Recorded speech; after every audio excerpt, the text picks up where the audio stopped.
अस्सलामु अलैकुम वरहमत अल्लाहि वबरकातुह। हज़रत मूसा अलैहिस्सलाम की पैदाइश का किस्सा। मोहतरम ख़वातीन व हज़रात, कुतुब तारीख़ उठा कर देखें तो हमें बेशुमार बादशाहों के ज़िक्र पढ़ने को मिलेंगे। पुराने वक्तों में बादशाहों का मामूल होता था कि वो अपने दरबारों में नुजूमी और काहिन रखते थे और उनसे सल्तनत से मुतअल्लिक़ आइंदा ज़माने की ख़बरें दरियाफ़्त कर लिया करते थे और फिर इसके मुताबिक सल्तनत का निज़ाम चलाते। तारीख़ इस्लामी में फ़िरऔन नामी एक बादशाह गुज़रा है। फ़िरऔन बहुत जालिम और जाबिर था।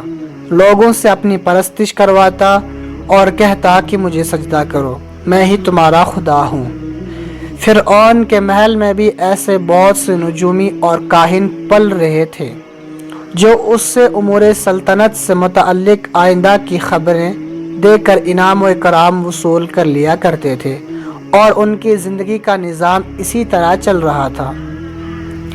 एक दिन तमाम नुजूमी और काहिन परेशान थे और आपस में फ़िरऔन की सल्तनत के ज़वाल की बातें कर रहे थे कि बादशाह फ़िरऔन भी महल में आ निकला और उनसे पूछने लगा, भाई आप सब क्यों परेशान हो? आखिर मेरे होते हुए आपको किस चीज़ ने परेशान किया है? तमाम नुजूमियों ने यकलख्त जवाब दिया, बादशाह हुजूर, हम अपने लिए नहीं बल्कि आप और आपकी सल्तनत के लिए परेशान हैं। बादशाह के इस्तिफसार पर उन्होंने बताया कि एक ऐसा बच्चा पैदा होने वाला है जो सच्ची नबूवत का दावेदार होगा और वो आपकी हुकूमत के ज़वाल का सबब भी होगा। जब फ़िरऔन ने नुजूमियों की बात सुनी तो महव हैरत हो गया और सोचने लगा कोई हल निकाले। फ़िरऔन के हुक्म पर फ़ौरन तमाम वज़ीरों, जर्नेलों और उनके लश्करियों को तलब कर लिया गया और दरबार लगाया गया। फ़िरऔन ने नुजूमियों और काहिनों की बात दरबार में मौजूद लोगों को सुनाई और कहा, तुम में से हर एक अपने अपने दिमाग से बेहतरीन मशवरा सोच कर बताएं। चुनांचे बड़ी गौर और फिक्र और बहस व मुबाहसे के बाद ये बात तय हुई कि आज से जिस घर में भी औलाद पैदा हुई, बच्ची हुई तो उससे छोड़ देंगे और बच्चा हुआ तो उससे कत्ल कर देंगे। फिर एक दिन नजूमियों ने खबर दी कि वो बच्चा तो रहम मादर में मुंतकिल हो चुका है। चुनांचे बादशाह के हुक्म के मुताबिक औरतों के हमल भी गिराए जाने लगे। करते करते 70,000 बच्चे कत्ल और 90,000 हमल गिरा दिए गए। कुदरत खुदावंदी की जानिब से कौम पर अजाब आ गया। औरतों की तादाद बढ़ने लगी और कौम के मर्द बूढ़े होकर जल्दी मरने लगे। तमाम फ़िरऔनी बादशाह फ़िरऔन के पास गए, चूँकि उसे खुदा मानते थे। कहने लगे, ऐ हमारे रब, कौम पर ऐसी हालत आ चुकी है कि मर्दों की तादाद ख़त्म होने लगी है। इस तरह अगर मर्द ना हुए तो आपका लश्कर और सल्तनत सब ख़त्म हो जाएगा। फिर आप किस चीज़ पर हुकूमत करेंगे? लोगों की बात सुनकर फ़िरऔन भी परेशान हो गया और उससे कौम वालों की बात दिल पे लगी। उसने ऐलान किया कि एक दिन बच्चे को कत्ल किए जाएंगे और एक दिन छोड़ दिए जाएंगे। इस तरह जिस दिन बच्चों के कत्ल का दिन था, कुदरत खुदावंदी से मूसा अलैहिस्सलाम उसी दिन पैदा हुए। मूसा अलैहिस्सलाम की विलादत की वजह से मूसा अलैहिस्सलाम की वालिदा माजिदा बहुत परेशान ठहरी और सोचने लगी, अगर फ़िरऔन के सिपाहियों को पता चल गया तो मेरे बच्चे को कत्ल कर देंगे। बाकी ममता ये सोच कर रोने लगी और तड़प तड़प कर बारगाह खालिक के हकीकी में आहोजारी पेश करके दुआ करने लगी। माँ की अपने बेटे से मोहब्बत देखकर अल्लाह ताला ने आप अलैहिस्सलाम की वालिदा के दिल में इल्क़ा किया कि इस बच्चे को नहलाओ, तैयार करो और एक संदूक में बंद करके दरियाए नील के हवाले कर दो। आगे बच्चा जाने और उसका खुदा जाने। याद रखें, औरत ना तो नबी बन सकती है और ना ही उसकी तरफ वही आती है जिस तरह अंबिया के पास आती हैं। अलबत्ता इल्क़ाए वही की एक किस्म है जो अल्लाह अपने वलियों और प्यारों को करता है।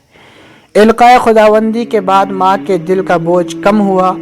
मूसा अलैहिस्सलाम की बड़ी बहन और माँ ने मिलकर मूसा अलैहिस्सलाम को तैयार किया और रात के सन्नाटे में आप अलैहिस्सलाम को संदूक में डालकर दरियाए नील की तरफ चल दिए। वो वक्त कितना अजीब होगा जब एक माँ ने अपने बेटे को दरिया के सुपुर्द किया होगा।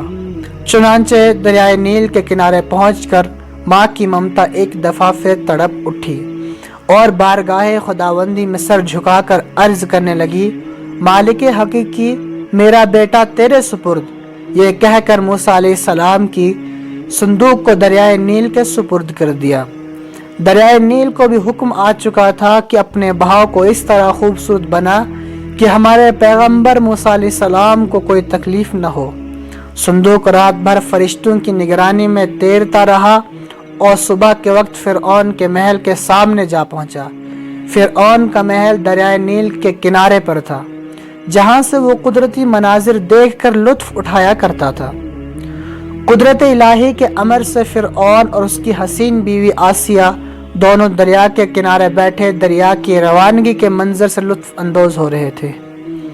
अचानक दोनों की नजरें संदूक पर पड़ी तो फिरऔन ने अपने सिपाहियों को हुक्म दिया कि वो संदूक निकालो, मुमकिन है उसमें कोई खजाना मौजूद हो और वो हमारे काम आ जाए। सिपाही जल्दी से संदूक निकालकर बादशाह के पास ले आए। फिरऔन ने संदूक खोलने का हुक्म दिया। जैसे ही संदूक खोला गया, दोनों मियाँ बीवी की नजर नन्हे चांद के टुकड़े नूर अला नूर चेहरे पर पड़ी तो आसिया का दिल मचल गया। चूंकि हिकमत इलाही के मुताबिक उसकी कोई औलाद न थी। आसिया ने अपने शौहर फिरऔन से कहा, मैंने आज तक इतना हसीन और जमील बच्चा किसी की गोद में नहीं देखा। फिरऔन ने भी जब इसकी बात की तस्दीक की तो आसिया कहने लगी, बस मैं तो उसको अपना बेटा बनाऊंगी और उसके उसकी खूब अच्छे अंदाज में परवरिश करूंगी। फिरऔन पहले हिचकिचाया, लेकिन अपनी बीवी से मोहब्बत की वजह से फौरन हाँ कर दी। इस तरह वो बच्चा, जिसके कत्ल के खातिर 70,000 बच्चे कत्ल कर दिए गए और 90,000 हमल गिरा दिए गए, आखिर इतनी कुर्बानी के बाद वही बच्चा फिरऔन के महल में पलने और बढ़ने लगा।